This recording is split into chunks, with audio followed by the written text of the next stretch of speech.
Hello and welcome दोस्तों ज्ञान campus. आपके अपने यूट्यूब चैनल ज्ञान कैंपस में आपका स्वागत है।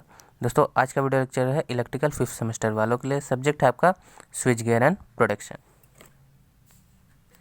तो आज की वीडियो लेक्चर का हमारा टॉपिक है induction type over current relay. ठीक है, तो induction type over current relay में हम पढ़ेंगे non directional over current relay. ठीक है, तो ये आपके सिलेबस के अकॉर्डिंग है।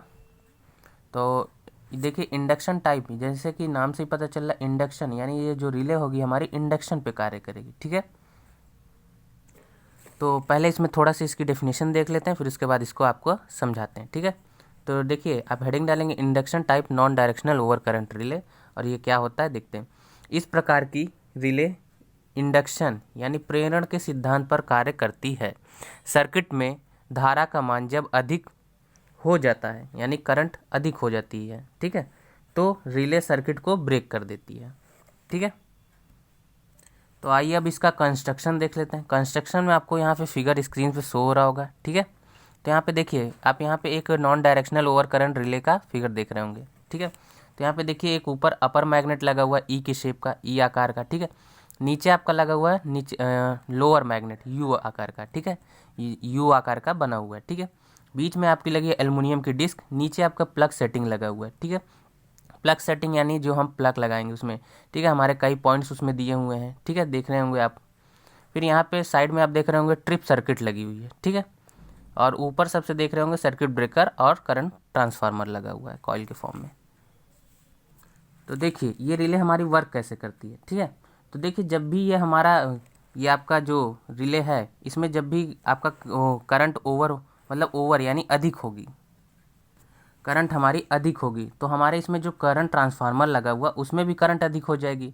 जब करंट ट्रांसफार्मर में आपका करंट अधिक हो जाएगी तो हमारी जो वाइंडिंग ई वाले मैग्नेट में हमारी जो सेकेंडरी वाइंडिंग है, द्वितीयक कुंडली जिसे कहते हैं, उसमें जो वाइंडिंग है उसमें भी करंट हमारी अधिक हो जाएगी, जिसके कारण हमारा जो है इसमें ई वाले और यू वाले मैग्नेट में हमारा एक फ्लक्स जनरेट होगा। φ1 φ2 मान सकते हैं हम। ठीक है, फ्लक्स जनरेट होगा तो हमारी जो एल्युमिनियम की डिस्क है ये घूमने लगेगी। और ये जैसे ही घूमने लगेगी तो हमारा जो यहाँ बीच में आप देख रहे होंगे एक मूविंग कॉन्टैक्ट है, एक फिक्स्ड कॉन्टैक्ट है। ठीक है, लगा हुआ है। आप ट्रिप सर्किट की इधर साइड में देखेंगे एल्युमिनियम डिस्क के बीच में, तो यहाँ पे ये दो हमारे जो कॉन्टैक्ट हैं ये दोनों मिल जाते हैं। जैसे ही ये दोनों कॉन्टैक्ट एक दूसरे से मिलते हैं, हमारी ये जो ट्रिप सर्किट है बनी हुई है, ट्रिप सर्किट, ट्रिप कुंडली जिसे हिंदी में कहते हैं, ये एनर्जाइज यानी ऊर्जित हो जाती है, इसमें सप्लाई चली जाती, जिसके कारण ये हमारे सर्किट ब्रेकर को ब्रेक कर देती। ऊपर देखिए आप सर्किट ब्रेकर लगाओ, जैसे ही ये एनर्जाइज होगी हमारी सर्किट ब्रेकर क्या करेगी, सर्किट को ब्रेक कर देगी और सप्लाई हमारी रुक जाएगी, जिससे हमारा फॉल्ट होने से बच जाता है। ठीक है, तो ये था इसका वर्किंग वगैरह। अब आइए इसका कंस्ट्रक्शन देख लेते हैं, लिखना कैसे आपको, तो आइए देखते हैं।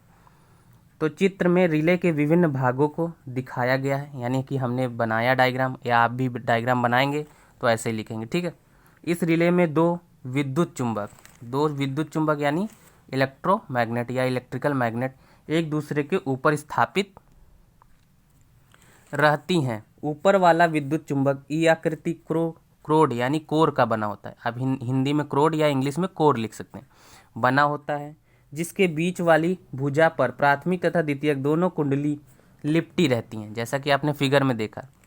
ठीक है, अब उसी के आगे पैराग्राफ चेंज करके लिखेंगे आप। प्राथमिक कुंडली सीटी यानी करंट ट्रांसफार्मर की द्वितीयक कुंडली से उस लाइन के साथ जुड़ी रहती है जिस लाइन का हमें प्रोटेक्शन यानी रक्षण करना है। प्राथमिक कुंडली से टैपिंग निकालकर प्लग सेटिंग, आपने देखा होगा डायग्राम में, प्लग सेटिंग, नीचे प्लग सेटिंग थी, उसमें प्लग्स ढेर सारे बने थे। ठीक है, वही आपकी प्लग सेटिंग है, के साथ जोड़कर प्राथमिक कुंडली के कुंडलनों यानी वाइंडिंग्स की संख्या को बदलकर रिले कुंडली के अंदर बहने वाली धारा को बदला जा सकता है। ठीक है, यानी करंट को हम बदल सकते हैं। आगे देखते हैं।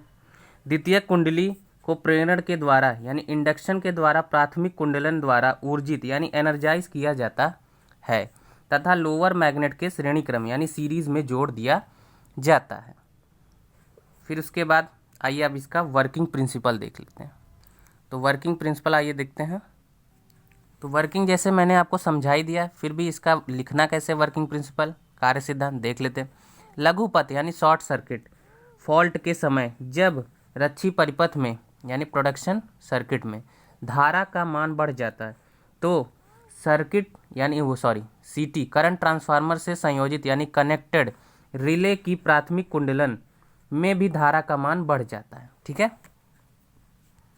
आगे देखते हैं प्रेरण प्रभाव यानी इंडक्शन के प्रभाव से आगे देखते हैं के कारण रिले की द्वितीयक कुंडलन में अधिक विद्युत वाहक बल यानी ईएमएफ उत्पन्न हो जाता है, जो द्वितीयक कुंडलन में धारा के मान को बढ़ा देता है। ठीक है, जिसके उपरांत ई तथा यू आकृति वाली दोनों चुंबकों से क्रमशः φ1 φ2 फ्लक्स असमान कलाकोण यानी फेज डिफरेंस पर उत्पन्न होता है।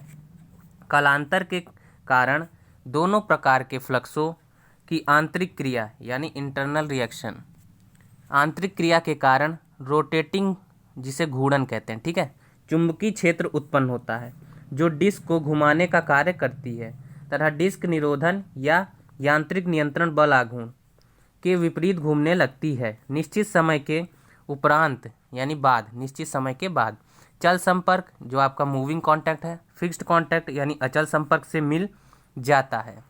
ठीक है, तथा ट्रिप सर्किट ऊर्जित यानी एनर्जाइज होकर कुंडली या ट्रिप सर्किट कॉइल को की सहायता से फॉल्ट परिपथ यानी प्रदोषी परिपथ के सर्किट ब्रेकर, ठीक है, सर्किट ब्रेकर को ट्रिप करके कर देता है। यानी कहने का मतलब यह है कि हमारे जो सर्किट ब्रेकर लगा हुआ उसको ब्रेक कर देता है। ठीक है, और जिससे हमारी सप्लाई रुक जाती है, सीधी सरल भाषा में। ठीक है, अब आइए इसके एप्लीकेशन यानी उपयोग देख लेते हैं क्या है। तो उपयोग इसका यही है, इस रिले का उपयोग ओवर करंट रिले के रूप में किया जाता है, बस, ज़्यादा नहीं। तो इतना ही था इसमें। तो आई होप आपको आप लोग का आज का वीडियो लेक्चर पसंद आया हो। वीडियो में कोई त्रुटि रह गई हो, कोई मिस्टेक रह गई हो तो माफ़ कीजिएगा। वीडियो ज़रा भी यूज़फुल लगा तो लाइक कर दीजिएगा, चैनल पर नए हैं तो सब्सक्राइब करके बेल आइकन प्रेस कर लीजिएगा ताकि फ्यूचर में आने वाली ढेर अपडेट्स आपको सबसे पहले मिल सके। तो मिलते हैं नेक्स्ट वीडियो में, तब तक ले जय हिंद, जय भारत। Thanks for watching.